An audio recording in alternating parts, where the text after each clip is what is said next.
नमस्ते साथियों, मूल निवासी चैनल पर आपका स्वागत है। इस वीडियो में हम जानेंगे कि बाबा साहब अम्बेडकर ने बौद्ध धर्म क्यों चुना जब उन्होंने हिंदू धर्म छोड़ने का फैसला किया।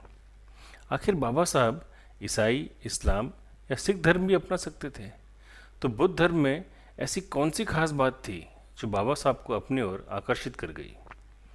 बाबा साहब ने 1935 में येवला, नासिक में ये ऐलान किया था कि हालांकि वो हिंदू पैदा हुए थे, लेकिन वो एक हिंदू मरेंगे नहीं। यानी कि उन्होंने धर्म परिवर्तन का इरादा 1935 में ही साफ कर दिया था। लेकिन बाबा साहब ने धर्म परिवर्तन 1956 में जाके किया, तो ये सफ़र तय करने में बाबा साहब को 20 साल लग गए। इस दौरान उन्होंने सभी धर्मों को जाना, परखा और फिर जाके ये तय किया कि उनके लिए और बाकी दलितों के लिए हर महीने में बुद्ध धर्म सबसे सही धर्म है। बाबा साहब का एक लेख है जिसका शीर्षक है Buddha and the future of his religion. इस लेख में बाबा साहब ने बुद्ध के अन्य धर्मों के संस्थापकों से बिल्कुल हट के बताया है। उन्होंने कहा कि क्राइस्ट ने अपने आप को भगवान का बेटा यानी सन ऑफ गॉड बताया है। वहीं मोहम्मद पैगंबर ने अपने आप को भगवान का आखिरी दूत या मैसेंजर बताया था। और कृष्ण तो सबसे आगे निकल गए। उन्होंने तो अपने आप को भगवानों का भगवान यानी कि गॉड ऑफ गॉड्स ही घोषित कर दिया। लेकिन बुद्ध ने अपने आप को कभी भगवान या उनका बेटा या मैसेंजर नहीं कहा। उन्होंने हमेशा अपने आप को एक साधारण व्यक्ति समझा जिसका जन्म होता है और आखिरकार मृत्यु भी होती है।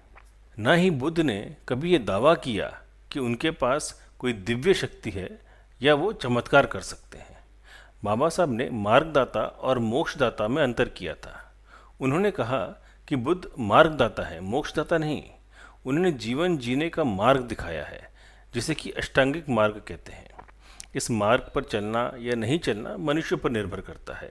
बुद्ध आपका हाथ पकड़कर नहीं ले जा सकते, जबकि दूसरी ओर जीसस है जिन्होंने स्वर्ग या हेवन की बात कही, पैगंबर ने जन्नत की बात कही और कृष्ण ने मोक्ष प्राप्ति की। तो ये सब मोक्षदाता हुए, बुद्ध से बिल्कुल हट के। एक और दिलचस्प बात है कि जीसस, मोहम्मद और कृष्ण ने अपनी बातों को अंतिम बताया। क्योंकि उनके वचन भगवान के वचन थे, तो उनमें कुछ और जोड़ा नहीं जा सकता। लेकिन पूरे विश्व में बुद्ध एकमात्र धर्मगुरु हैं जिन्होंने कहा कि उनकी बातों को बिना परखे स्वीकार मत करना। अगर उनके वचन सही पाए गए तभी उन्हें स्वीकार करना। बुद्ध धर्म इतना लचीला धर्म है कि उसमें लोग अलग अलग मतलब निकालते हैं अपना जीवन जीने के लिए।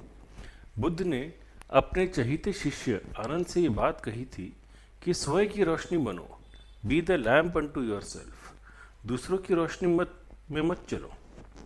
दुनिया में ऐसा कोई और धर्मगुरु नहीं है जिसने अपने शिष्य को पूरी आज़ादी दी अपना रास्ता तय करने के लिए। बुद्ध धर्म की ये सबसे खास बात है। बाबा साहब ने बुद्धिज़्म और हिंदुज़्म में दो अहम बातों में फ़र्क किया, नैतिकता और समानता। हिंदू धर्म में नैतिकता अनिवार्य नहीं है। आप जीवन बिना नैतिकता के भी गुजार सकते हैं, फिर भी आप हिंदू कहलाओगे। लेकिन नैतिकता बुद्ध धर्म का मूल आधार है। बिना नैतिकता, जैसे कि अष्टांगिक मार्ग अपनाए बगैर, आप बुद्धिस्ट नहीं हो सकते। ऐसा इसलिए है कि हिंदुज़्म में धर्म शब्द का अर्थ होता है अपने कर्म करना, यानी कि रीति रिवाज, हवन, यज्ञ, इसका पालन करना। इसमें नैतिकता की कोई आवश्यकता नहीं है। दूसरी ओर बुद्धिज़्म में धर्म का अर्थ ही नैतिकता है, रीति रिवाज नहीं है। दूसरा फर्क है समानता और असमानता। बुद्ध धर्म समानता पर आधारित है। आपके जन्म से इसमें कोई लेना देना नहीं, सभी इंसान एक समान है। लेकिन हिंदू धर्म में ऐसा नहीं है, ये असमानता पर आधारित है। इंसान किस वर्ण में जन्म लेता है, उसका मूल्य उस बात पर निर्भर करता है। तो ये दो बड़े अहम फर्क है बुद्ध और हिंदू धर्म के बीच। बाबा साहब ने बुद्ध धर्म की तुलना विश्व के अन्य धर्मों से भी की। उन्होंने ये बात कही कि सिर्फ बुद्ध धर्म ही है जिसमें 4 आवश्यक गुण एक साथ मौजूद हैं, जैसे कि साइंटिफिक टेम्पर, इक्वलिटी, लिबर्टी और फ्रेटर्निटी। बुद्ध धर्म अपने अनुयायियों को पूरी छूट देता है अपना रास्ता स्वयं खोजने के लिए, चीज़ों को जांचने परखने के लिए। इसलिए ये साइंटिफिक रिलीजन है, इसमें कोई भेदभाव नहीं है, इसलिए ये समानता पर आधारित है। बुद्धिज़्म में अलग अलग पंथ है, जैसे कि थेरवाद, महायान, वज्रयान। फिर भी बुद्धिस्ट में आपसी मनमुटाव नहीं है। इसका मतलब है कि बुद्धिज़्म सभी को अलग मार्ग पर चलने की स्वतंत्रता या लिबर्टी प्रदान करता है। बुद्धिज़्म में संघ पर जोर दिया जाता है, यानी कि भाईचारा या फ्रेटर्निटी।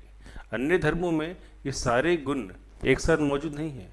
किसी धर्म में एक या दो गुण हो सकते हैं, पर चारों एक साथ नहीं दिखाई पड़ते। एक और महत्वपूर्ण बात साथियों, जो लोग दूसरे धर्म जैसे कि ईसाई या इस्लाम धर्म अपनाने का सोच रहे हैं, उनके लिए बाबा साहब की ये सलाह है कि क्योंकि ये धर्म भारत के मूल धर्म नहीं है, जैसे ही कोई व्यक्ति इन्हें अपनाएगा तो वो बाहर का या आउटसाइडर करार कर दिया जाएगा, फिर चाहे उसके पूर्वज हजारों साल से भारत में क्यों ना बसे हो।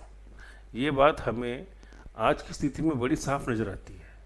इसका एक और नुकसान ये है कि फिर आप वर्तमान सामाजिक व्यवस्था पर अपनी टिप्पणी नहीं कर सकते, क्योंकि आप पराये करार कर दिए गए हो। तो ये कारण थे बाबा साहब के बुद्ध धर्म अपनाने के। अभी आप समझ गए होंगे कि बाबा साहब को 20 साल क्यों लगे धर्म परिवर्तन करने में। अगर आपको ये वीडियो पसंद आया और बाबा साहब और बुद्ध धर्म के बारे में कुछ नई बातें सीखने को मिली, तो प्लीज़ इस वीडियो को ज़्यादा से ज़्यादा शेयर और लाइक करें और आपके चहीते मूल निवासी चैनल को सब्सक्राइब कीजिए। जय भीम, जय मूल निवासी, जय भारत।